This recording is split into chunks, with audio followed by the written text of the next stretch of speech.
Assalamualaikum warahmatullahi wabarakatuh.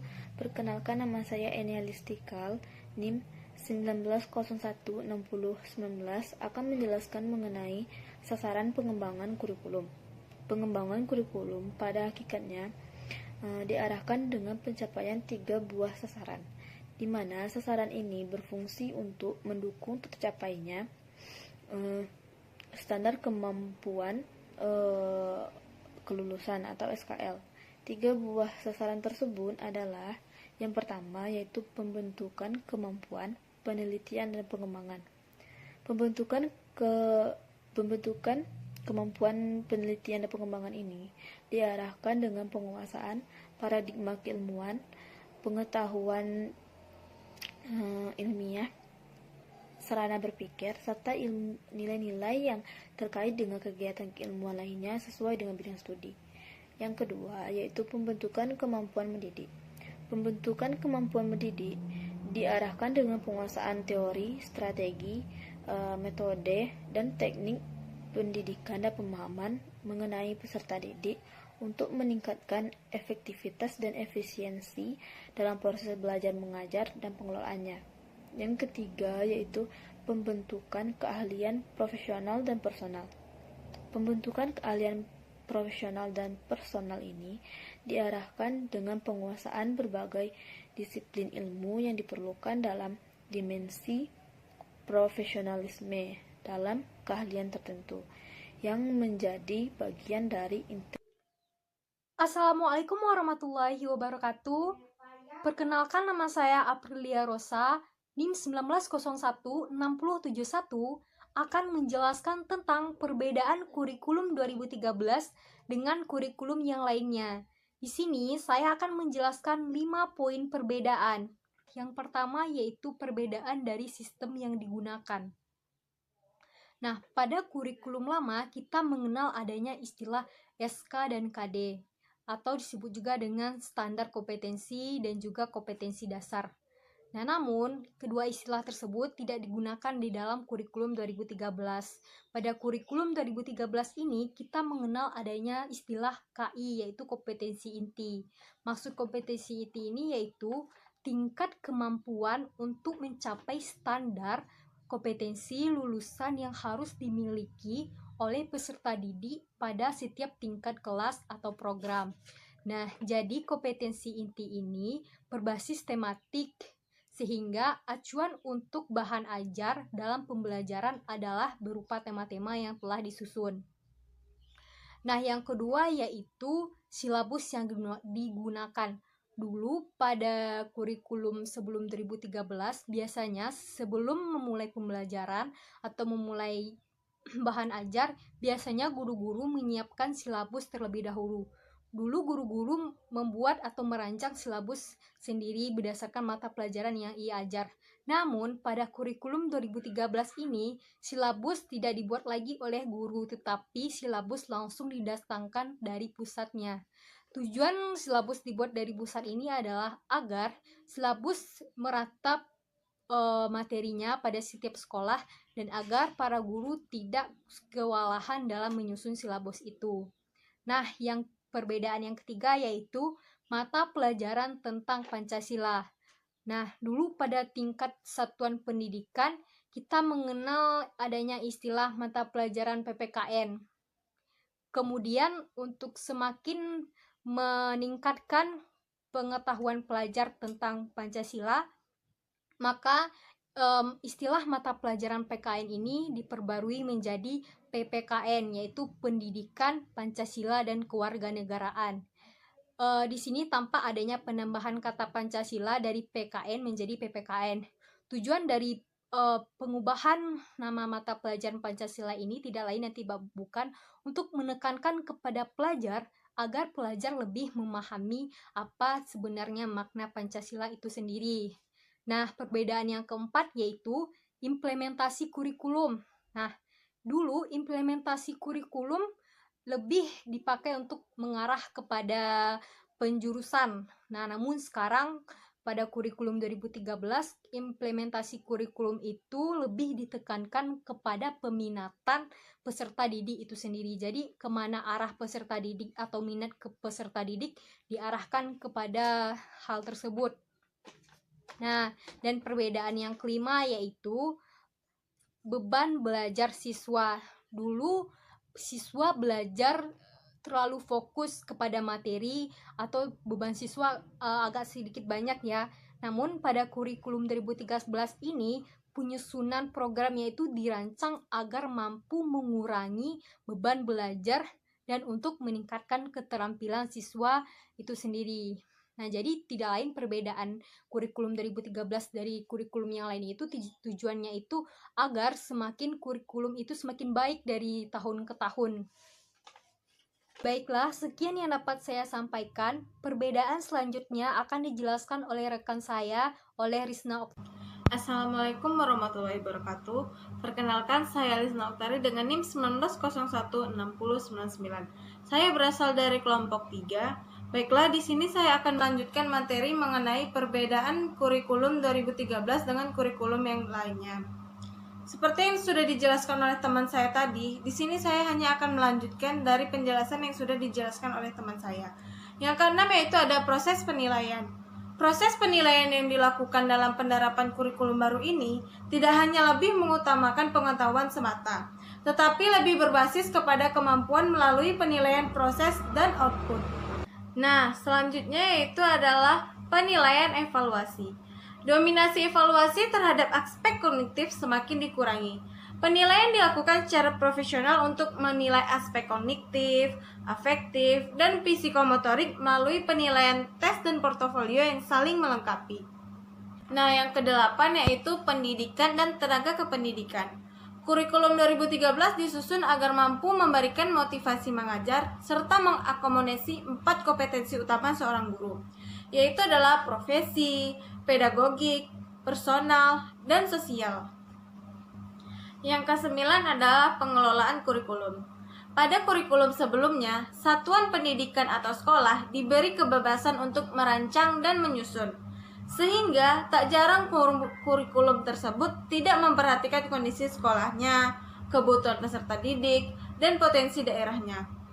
Dalam kurikulum baru ini, pemerintah pusat dan daerah berperan dalam kendali kualitas pelaksanaan kurikulum di tingkat satuan pendidikan atau sekolah, sehingga aspek kondisi kebutuhan peserta didik, potensi daerah dapat diakomodasi oleh pemerintah. Yang ke-10 adalah struktur kurikulum. Dokumen kurikulum pada masing-masing tingkat satuan pendidikan tersusun atas kurikulum nasional, kurikulum daerah atau Kurda, rencana pelaksanaan pembelajaran atau RPP, kegiatan kurikuler, dan kalender pendidikan. Kurikulum nasional terdiri dari rasional, kerangka dasar kurikulum, struktur kurikulum, dan deskripsi mata pelajaran. Kurda terdiri dari KD dan silabus yang disusun oleh masing-masing daerah dengan mengacu pada kurikulum nasional. Sekian materi yang dapat saya jelaskan. Jika ada kesalahan kata atau dalam penyampaian, mohon dimaafkan. Saya kembalikan kepada moderator. Sekian dan terima kasih.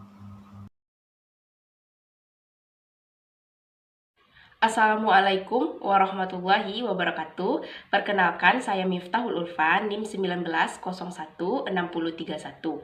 Saya adalah kelompok 3. Saya akan menjelaskan materi selanjutnya tentang perkembangan kurikulum 2013 dari awal sampai sekarang.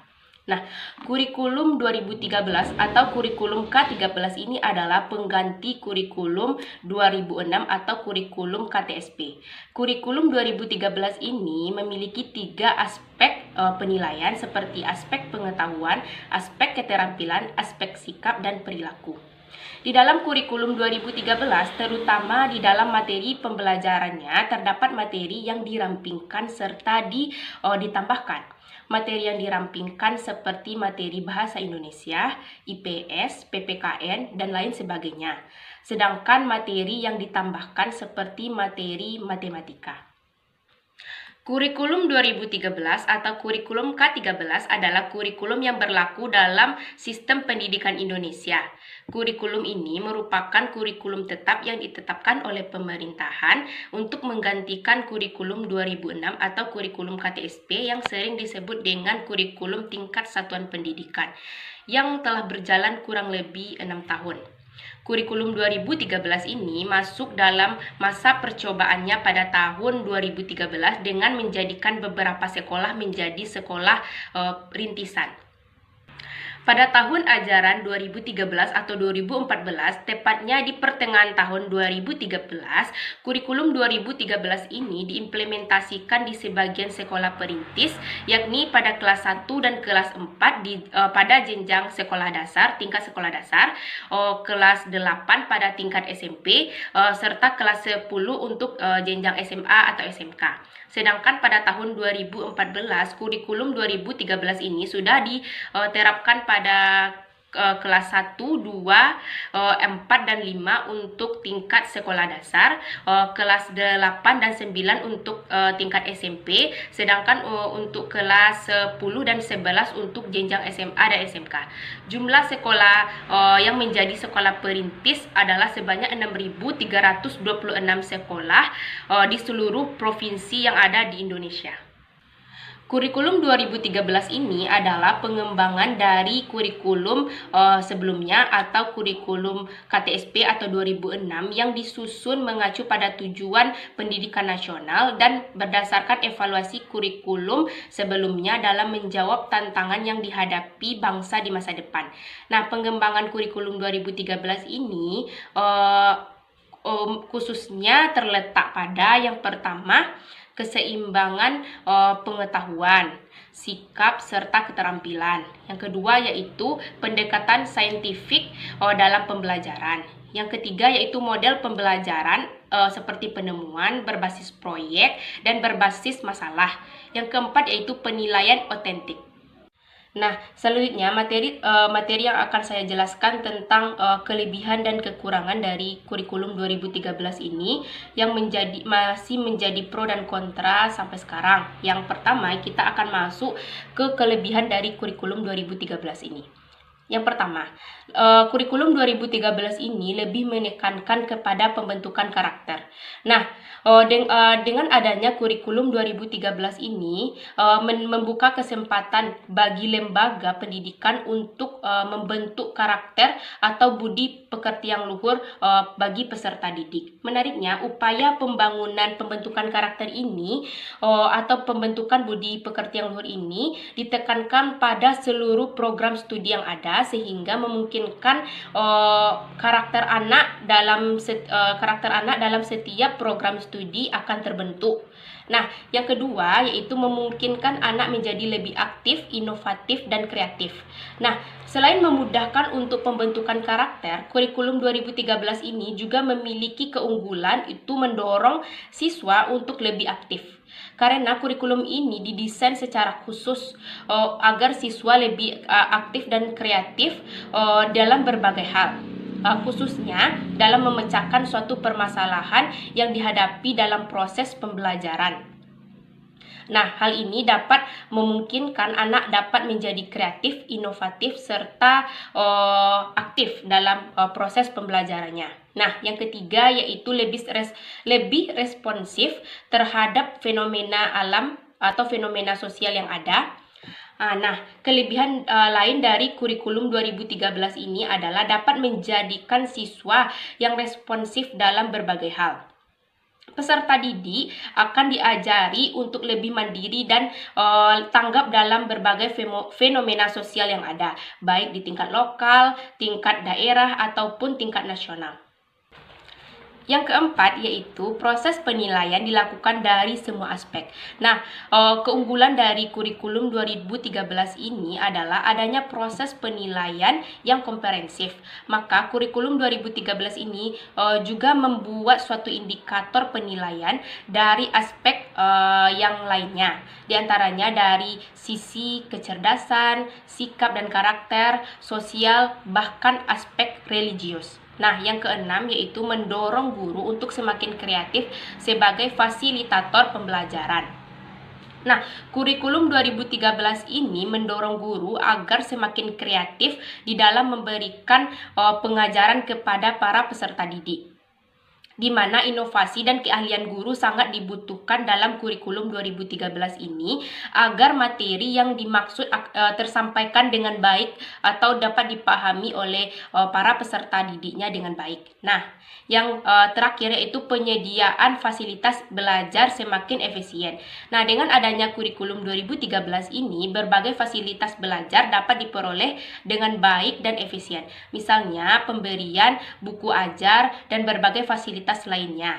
Dalam hal ini, sekolah sudah tidak perlu kebingungan mencari fasilitas pembelajaran yang tepat. Nah, selanjutnya kita akan masuk ke kekurangan atau kelemahan dari kurikulum 2013 ini. Yang pertama, guru tidak dilibatkan dalam pembuatan kurikulum 2013 ini. Nah, kelemahan yang pertama ini adalah pihak guru yang cenderung tidak dilibatkan dalam pembuatan kurikulum 2013 ini. Sementara guru adalah pihak yang paling penting untuk berinteraksi secara langsung dengan para peserta didik. Jadi alangkah baiknya sebaiknya guru ini dilibatkan dalam pembuatan kurikulum 2013 ini. Nah, yang kedua yaitu banyaknya guru yang belum memiliki kesiapan mental. Nah, kelemahan lainnya yaitu adanya banyak guru yang sebenarnya masih belum siap mental menghadapi kurikulum baru. Salah satunya sebabnya adalah masih kurangnya kompetensi dan kapasitas guru dalam memberikan pengajaran. Nah, sehingga capaian dari kurikulum ini pun menjadi terhambat. Nah, yang ketiga yaitu dalam menyusun RPP, guru kurang kreatif. Kelemahan kurikulum ini adalah ditandai dengan masih banyaknya guru yang kurang kreatif dalam penyusunan RPP. Padahal RPP di sini sangat mempengaruhi hasil pembelajaran. Semakin baik RPP, maka hasil pembelajaran pun akan semakin baik. Begitupun juga sebaliknya. Selanjutnya yaitu materi yang wajib dikuasai oleh siswa itu terlalu banyak. Nah, kelemahan selanjutnya yang dimiliki oleh kurikulum 2013 ini adalah terlalu banyaknya materi yang diberikan kepada siswa. Bahkan banyak yang menganggap bahwa ada beberapa materi belajar yang terlalu berat untuk usia sekian. Semakin banyak materi yang harus wajib dikuasai oleh siswa, akan semakin kurangnya siswa dalam menangkap pembelajaran tersebut. Sebaiknya dalam memberikan materi tersebut tidak terlalu banyak atau terlalu ditekankan kepada siswa, sehingga siswa akan mudah nantinya dalam memahami pembelajaran. Nah, itulah kelebihan dan kekurangan dari kurikulum 2013 ini yang masih menjadi pro dan kontra sampai sekarang. Nah, selanjutnya kita akan masuk ke pembentukan tim penyusun dari kurikulum 2013 ini berdasarkan surat keputusan atau SK Mendikbud nomor 15 garis miring P garis miring 2013. Yaitu pada April 2013, Inspektur Jenderal Kemendikbud berkirim surat kepada Mendikbud memperingatkan bahwa apabila persiapan belum diyakini, maka pelaksanaan kurikulum baru perlu ditunda mengingat waktu yang sempit. Pada Juli 2013, penerapan kurikulum 2013 ini mulai dilaksanakan pada 6.221 sekolah sasaran. Nah, persiapan guru inti dan sasaran dengan menerapkan pelaksanaan berjenjang selama 5 hari dan bersamaan dengan waktu dimulainya tahun pelajaran 2013-2014, buku kurikulum 2013 belum siap kecuali 3 buku yang sudah selesai ditulis untuk mata pelajaran bahasa Indonesia, matematika, dan sejarah. Nah, pada September 2013, survei persepsi terhadap kepala sekolah, guru, orang tua, dan siswa di sekolah sasaran 2 bulan setelah kurikulum 2013 diterapkan. Tidak ada lagi survei atau evaluasi menyeluruh terhadap pelaksanaan kurikulum 2013 sampai akhir tahun pelajaran 2013-2014 selesai. Nah, pada Juli 2014, penerapan kurikulum 2013 di seluruh sekolah telah dilaksanakan. Nah, Agustus pada 2014, buku semester 1 belum terdistribusi di lebih dari 60.000 sekolah. Nah, pada Oktober 2014, Peraturan Mendikbud nomor 159 tahun 2014 untuk mengevaluasi kurikulum 2013. Nah, pada Oktober 2014, Peraturan Mendikbud nomor 159 tahun 2014 untuk mengevaluasi kurikulum 2013 secara menyeluruh baru dikeluarkan pada tanggal 14 Oktober 2014 sesudah penerapan kurikulum 2013 di seluruh sekolah dilakukan. Nah, pada November 2014, per tanggal 25 November 2014, buku semester 1 kurikulum 2013 belum diterima di 19% kabupaten atau kota tingkat SD, 32% kabupaten atau kota di SMP, dan 22% kabupaten atau kota untuk tingkat SMA atau SMK. Nah, pada Desember 2014, Mendikbud Anies Baswedan menghentikan pelaksanaan kurikulum 2013. Penghentian itu diterapkan bagi sekolah-sekolah yang baru melaksanakan kurikulum 2013 selama 1 semester. Materi selanjutnya yaitu tahap implementasi kurikulum 2013 atau K13. Nah, sejak tahun 2013-2014, Indonesia mulai menerapkan kurikulum 2013 di sekolah di Indonesia untuk kelas 1, 4, 7, dan 10. Implementasi kurikulum 2013 ini akan dilaksanakan secara bertahap sampai diterapkan seluruh kelas di Indonesia pada tahun 2020. Nah, penerapan dilakukan bertahap sejalan dengan proses persiapan guru dan sekolah di seluruh Indonesia untuk dapat menerapkan kurikulum 2013 ini secara optimal. Nah, itulah perkembangan kurikulum 2013 ini yang masih dilaksanakan di sekolah-sekolah sampai saat sekarang ini. Mungkin hanya itu materi yang dapat saya sampaikan. Kalau ada salah dan janggalnya, saya mohon maaf. Assalamualaikum warahmatullahi wabarakatuh.